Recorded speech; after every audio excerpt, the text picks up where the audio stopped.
Os destaques da semana entre os julgamentos do plenário do Supremo Tribunal Federal você confere aqui na TV Justiça. Plenárias está começando agora.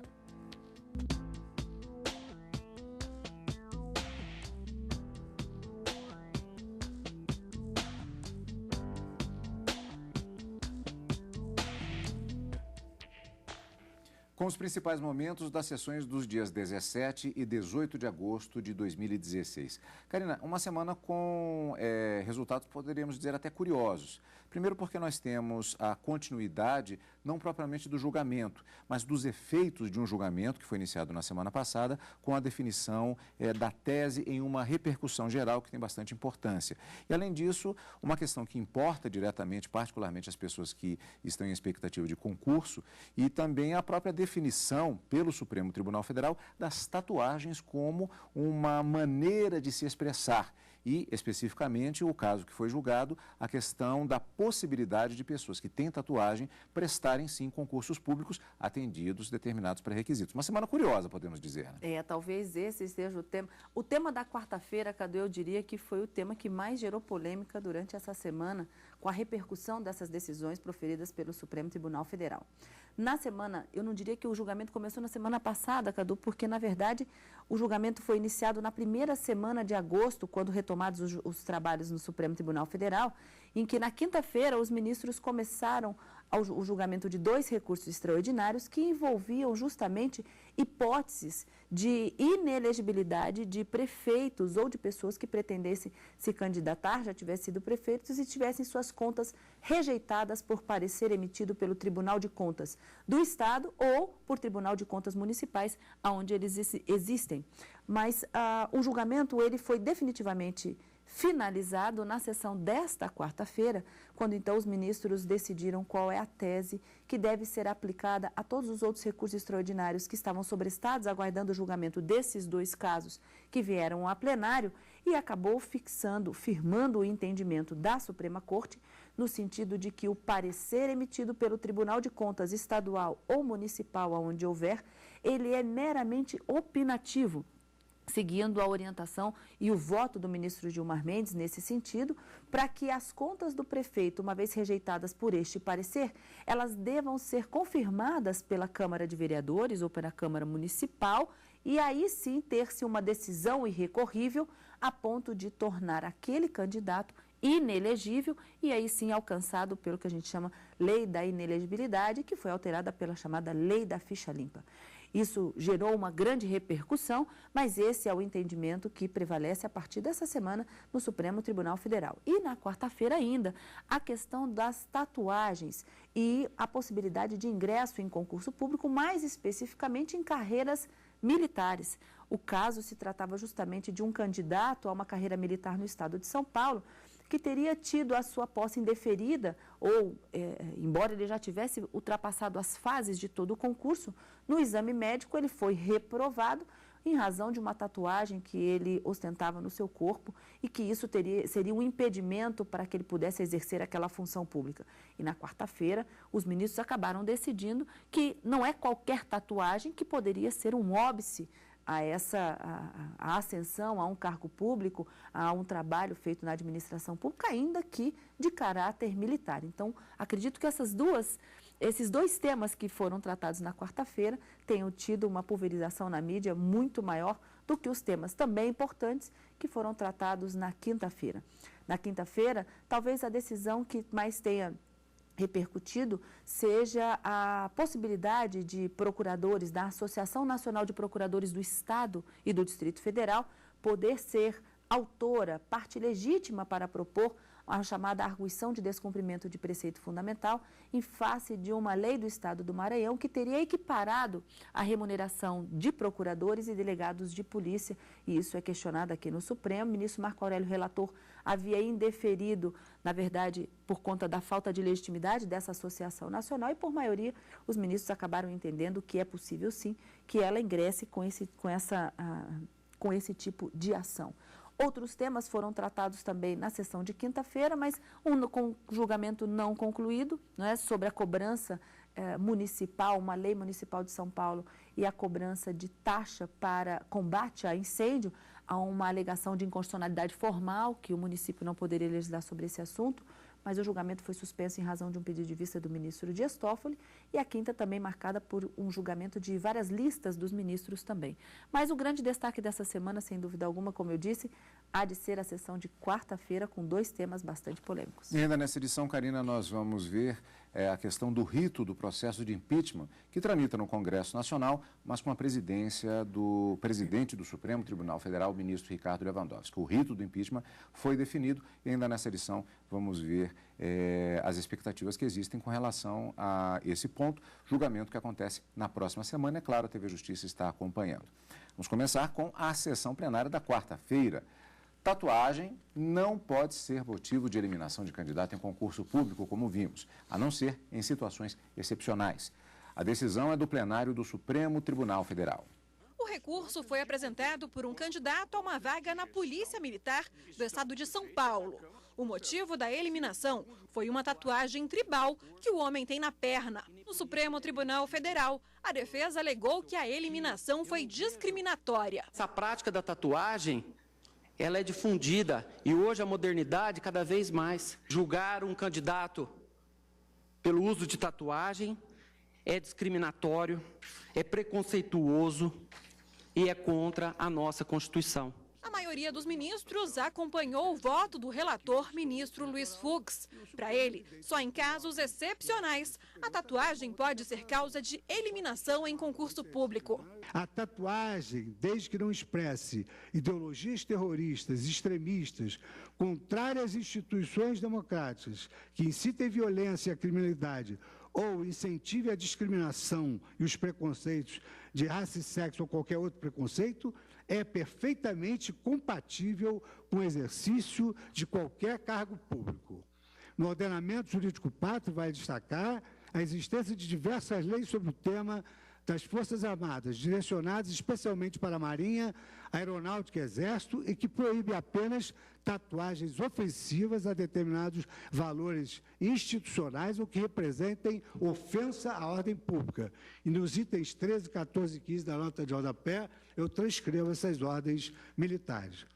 Quanto à lei específica do Exército, 12.705, nota-se a existência de veto da Presidência da República ao critério proposto de restrição ao ingresso de candidatos portadores de tatuagem que, pelas suas dimensões ou natureza, prejudiquem a camuflagem e comprometam as operações militares.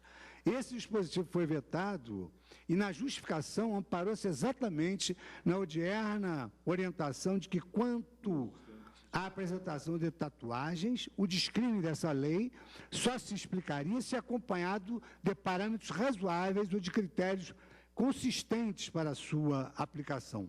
Daí a razão do veto.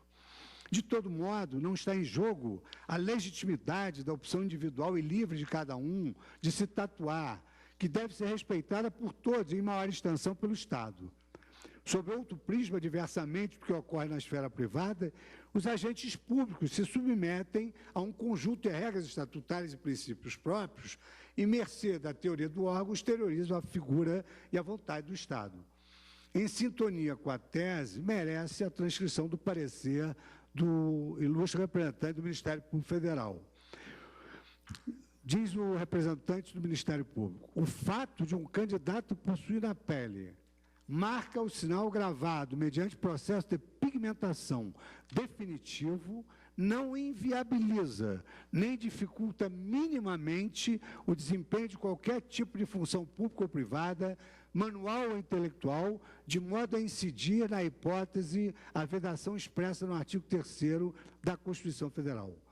Pensar contrariamente seria o mesmo que admitir que uma mancha ou sinal geneticamente adquirido poderia impedir alguém de seguir a carreira militar. O que poderia ocorrer em tese seria a inadequação do candidato cuja tatuagem implicasse ofensa à lei e não aos bons costumes ou à moral. Também nesse sentido, a União admitida no processo na qualidade de amicus curiae trouxe uma argumentação exatamente no mesmo sentido. Conclui-se, portanto, que que o critério de exclusão de um certame sob fundamento da visibilidade de uma tatuagem não possui por si qualquer amparo constitucional, na medida em que não cumpre imperiosa missão de auxiliar na aferição da capacidade de atuação do candidato no cumprimento do seu futuro mistério. Apenas justifica essa restrição sem prejuízo do inafastável judicial review em relação àquelas pigmentações definitivas que façam apologia a ideias discriminatórias ofensivas aos valores constitucionais, que expressem ideologias terroristas e extremistas, incitem a violência e a criminalidade ou incentivem a discriminação de raça, sexo ou qualquer outra forma de preconceito. Por outro lado, a tatuagem reveladora de um simbolismo ilícito e incompatível com o desempenho da função pública pode revelar-se inaceitável.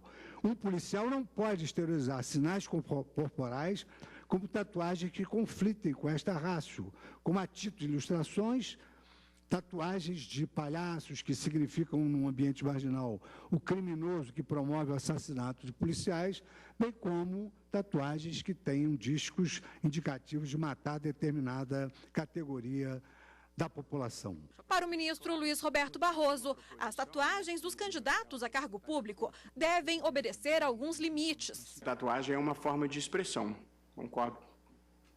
E, portanto, eu acho que somente se pode impor, como regra geral, às tatuagens, as restrições que legitimamente se podem impor à liberdade de expressão, que são poucas. Mas, em situações extremas, nenhum direito é absoluto. Se você tiver uma tatuagem, sei lá, morte aos gays, queime um índio hoje, ou alguma outra derrota do espírito, certamente eu acho que você pode reprimir. Apenas o ministro Marco Aurélio votou de forma divergente. Tenho sérias dificuldades em concluir dessa forma. Penso que a exigência, e fico a imaginar, mesmo porque eu tenho a vista, né, da Barra da Tijuca, e na praia é muito comum me defrontar com pessoas portando toda sorte de tatuagens, fico a imaginar que a admissão ou a flexibilização da exigência regimental. Para mim, a exigência é algo consentâneo e ninguém está compelido a fazer concurso. É algo consentâneo com a disciplina e com os parâmetros que devem reinar na vida militar. Daí caminhar no sentido de desprover o recurso extraordinário. O presidente da Corte, ministro Ricardo Lewandowski, destacou que os desenhos são uma forma de liberdade de expressão. Comungo da ideia de que a tatuagem hoje é uma forma de expressão. E a nossa Constituição assegura, garante a mais ampla liberdade de expressão no artigo 5º, inciso 4º. Como teve repercussão geral reconhecida, a decisão deve ser seguida por todos os tribunais do país ao analisarem casos semelhantes. Ainda na sessão plenária da quarta-feira, nós tivemos a questão da definição das teses de repercussão geral decorrentes dos julgamentos conjuntos, ou melhor, do julgamento conjunto dos recursos extraordinários 848.826 e 729.744, que tratam da questão das contas de prefeitos. É o que nós vamos ver no próximo bloco, além, é claro, dos destaques da sessão plenária da quinta-feira. Daqui a pouquinho aqui no Plenárias.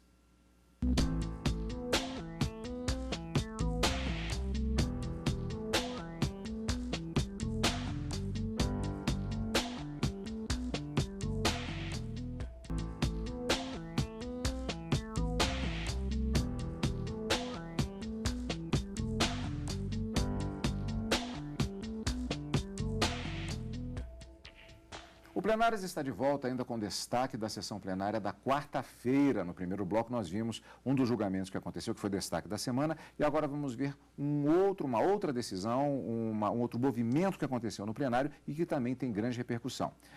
literalmente, inclusive, porque foi a chamada tese de repercussão geral decorrente do julgamento dos recursos extraordinários 848.826 e também o RE 729.744. Só para relembrar, é a questão da decisão do Supremo Tribunal Federal, no sentido de que é exclusiva da Câmara de Vereadores competência para julgar contas de governo e de gestão de prefeitos, cabendo ao Tribunal de Contas auxiliar ao Poder Legislativo Municipal. E aí é o seguinte, no caso, a necessidade de formatação desta tese, que, pela decisão do Supremo, nesta quarta-feira, teve o seguinte teor, abre aspas, para os fins do artigo 1º, inciso 1, a linha G da Lei Complementar 64 de 1990, a apreciação das contas de prefeito, tanto as de governo quanto as de gestão, será exercida pelas câmaras municipais com o auxílio dos tribunais de contas competentes, cujo parecer prévio somente deixará de prevalecer por decisão de 2/3 dos vereadores.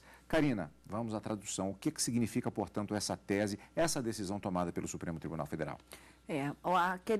Aqueles prefeitos que tiveram as suas contas rejeitadas por um parecer do Tribunal de Contas competente, estadual, municipais, como eu disse no início desse nosso programa, ele não se torna inelegível, ele não se torna alcançável por essa lei da inelegibilidade, a lei da ficha limpa, não é, que acabou alterando essa lei 64 de 90, por uma decisão definitiva. Os ministros entenderam que a última palavra em termos de rejeição de contas do prefeito, para que ele não possa concorrer a um novo cargo pelo prazo de 8 anos, que é o que determina a lei, não é dada pelo Tribunal de Contas. É preciso que o parecer, preciso que haja uma decisão dos vereadores, não é? Para que seja confirmada a rejeição dessas contas. E para rejeitar o parecer do Tribunal de Contas é preciso que haja um quórum qualificado, nos termos do que determina a própria Constituição e aí reproduzido agora nessa tese de repercussão geral. Apenas o voto de 2/3 dos componentes da Câmara Municipal é que poderia rejeitar aquele parecer, a princípio meramente opinativo, do Tribunal de Contas, que rejeita essas contas do prefeito. Então, no frigir dos ovos, existe um parecer do Tribunal de Contas que diz que as contas do prefeito foram rejeitadas. Essa hipótese afastaria ele da possibilidade de ser candidato, de acordo com a ficha limpa, se e somente se ela fosse uma decisão definitiva e recorrível, mas ela não é definitiva pela decisão do Supremo. Ainda tem que passar por uma decisão dos membros da Câmara de Vereadores, para que aí sim ela se torne definitiva. E a rejeição das contas se tornará definitiva se houver essa deliberação na Câmara. O parecer negativo só deixará de prevalecer se houver uma votação com quórum qualificado. Isso diz a Constituição e é reproduzido na tese. 2/3 dos membros da Câmara de Vereadores poderão afastar ou rejeitar aquele parecer prévio feito pelo Tribunal de Contas que rejeitaria as contas desses prefeitos. Então, agora, para que haja a inelegibilidade desses prefeitos, é preciso que haja uma decisão, portanto, dos membros da Câmara de Vereadores. Até foi discutido na quarta-feira a possibilidade do Supremo definir um prazo razoável, eu me lembro dessa discussão, o ministro Luiz Roberto Barroso aventou essa possibilidade, de se definir um prazo razoável para que a Câmara de Vereadores pudesse se manifestar sobre esse parecer. E que para ele, esse lapso, sem que houvesse um prazo razoável, seria uma omissão inconstitucional, mas os ministros não chegaram a discutir, a aprofundar essa discussão acerca do prazo mínimo, mas fixou a necessidade de que a decisão definitiva compete ao Poder Legislativo Municipal e não ao Tribunal de Contas, que é um órgão meramente auxiliar dessa fiscalização externa feita nas contas do chefe do Poder Executivo dos municípios. Também destaque, portanto, da sessão plenária desta quarta-feira. Vamos agora ver quais são os principais momentos, os destaques da sessão plenária desta quinta-feira. O plenário do Supremo Tribunal Federal julgou inconstitucional uma lei do Paraná que definia a forma de cobrança nos estacionamentos particulares, como os de shopping center e supermercados. Os ministros analisaram a ação que questionava a validade de lei do Paraná que dispõe sobre o serviço de estacionamentos privados. O texto determina que o motorista deve pagar valor proporcional ao tempo de guarda do veículo. Na Suprema Corte, a Associação Brasileira de Shopping Centers alegou que não é responsabilidade do Estado definir a forma de cobrança. Trata-se de um tema que não deve ser reservado ao legislador.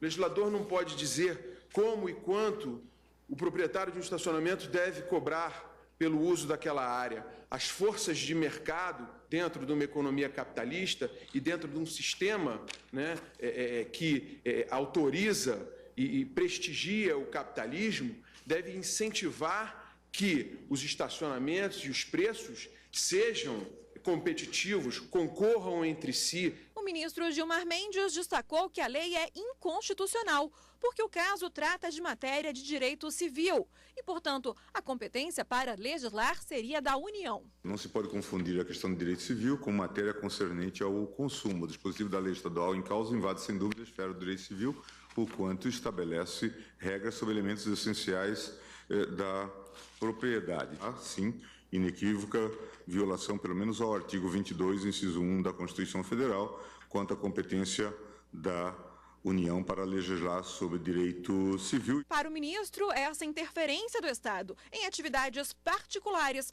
pode trazer consequências para a população. Estou preocupado realmente com as consequências em outras áreas. Daqui a pouco, certamente, Curitiba deixa de ter estacionamentos, o que passa a não ser atrativo.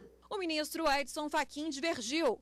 Para ele, as restrições são necessárias para proteger os direitos dos consumidores. No caso concreto, as restrições impostas pela Lei 16.785 são adequadas a fim de coibir eventuais práticas em face do consumidor usuário de estacionamento de veículos.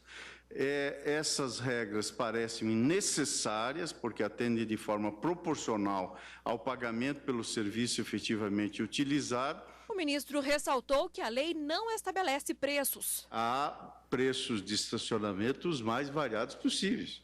Esta lei não estabelece um preço, nem 10 a hora, nem 100. Para o ministro Luiz Roberto Barroso, a intervenção do Estado na fixação de preços deve ser excepcional. Num sistema em que a livre iniciativa é um princípio fundamental, a intervenção do Estado na fixação de preços é sempre excepcional.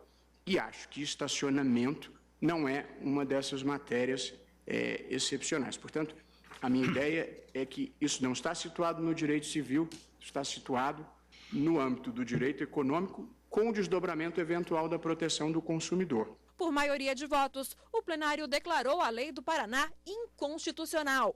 Sessão plenária da quinta-feira. Karina, naquela sessão também houve o debate a respeito de uma questão que envolve taxa de combate a incêndio. Do que é que se trata?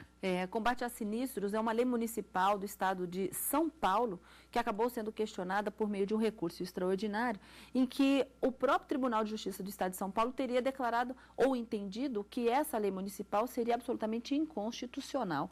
E aqui no Supremo Tribunal Federal, o ministro Marco Aurélio reconheceu também que há uma inconstitucionalidade, que o município não poderia legislar sobre essa matéria, já que em termos de defesa civil, essa atividade estaria atribuída ao Corpo de Bombeiros Militares, que estaria vinculado ao Estado. Mas ele lembra, inclusive, que o artigo 145 da Constituição proíbe, inclusive, municípios e estados de legislarem sobre essa matéria como base de cálculo. Na verdade, diz assim, não podem instituir taxas que tenham como base de cálculo mesmo elemento que dá base a impostos. E, nesse sentido, ele foi acompanhado por mais 4 ministros que já proferiram o seu voto na sessão de quinta-feira. Ministro Luiz Fux divergiu e entendeu que haveria a possibilidade, sim, que essa taxa haveria um critério de divisibilidade na sua imposição, já que seria uma taxa de combate a sinistros vinculados a imóveis construídos, mas o julgamento não foi finalizado em razão de um pedido de vista do ministro Dias Toffoli. Então, a constitucionalidade ou não dessa taxa instituída por lei municipal no estado de São Paulo ainda deve retornar ao plenário do Supremo Tribunal Federal. Destaques da semana no plenário do Supremo Tribunal Federal e também a destaque no noticiário da semana envolvendo a Suprema Corte, o fato de que o presidente do Supremo Tribunal Federal e do processo de impeachment que tramita no Congresso Nacional, ministro Ricardo Lewandowski, divulgou esta semana o roteiro para a sessão de julgamento do impeachment, que vai começar no dia 25, quinta-feira da próxima semana. Karina, então reforçando, o presidente do Supremo Ele dirige os trabalhos que agora estão no Senado Federal, já com sessão marcada, e foi divulgado o rito deste processo de impeachment. O que, aliás, inclusive, marcado para a próxima quinta-feira, mas acontece normalmente a sessão plenária do Supremo Tribunal Federal, tanto na quarta quanto na quinta-feira. Essa presidência, a condução dos trabalhos no Senado Federal pelo presidente do Supremo Tribunal Federal, ele está previsto tanto na Constituição como também na legislação e já vem acontecendo há algum tempo e agora, para a semana que vem, agendado o julgamento final em que os senadores poderão debater, né, e manifestar as suas opiniões nesse processo que trata-se de um julgamento político que pode culminar ou não com a perda do mandato da presidente da República afastada, Dilma Rousseff. Então, para a semana que vem, acredita-se, inclusive, que não haverá apenas uma sessão de julgamento, que isso deve se prolongar por alguns dias, mas sempre sob a presidência do ministro Ricardo Lewandowski, que há nessa condição de garantir o devido processo legal, o direito de contraditório e ampla defesa, e para que esse processo possa tramitar de uma forma dentro da maior lisura possível e dentro das previsões constitucionais e processuais que se aguarda para que nenhuma nulidade seja arguída com o resultado final. Portanto, esses foram os destaques desta semana e, como eu já disse, teremos esse julgamento presidido pelo ministro Ricardo Lewandowski do outro lado aqui da Praça dos Três Poderes, lá no Congresso Nacional, no Senado Federal, mas aqui nós já temos encontro marcado de qualquer maneira com nossos amigos telespectadores. No plenário do Supremo Tribunal Federal, na quarta e na quinta-feira, ao vivo e no final de semana com plenárias. Obrigado pela sua companhia, como sempre, e continue conosco na TV Justiça.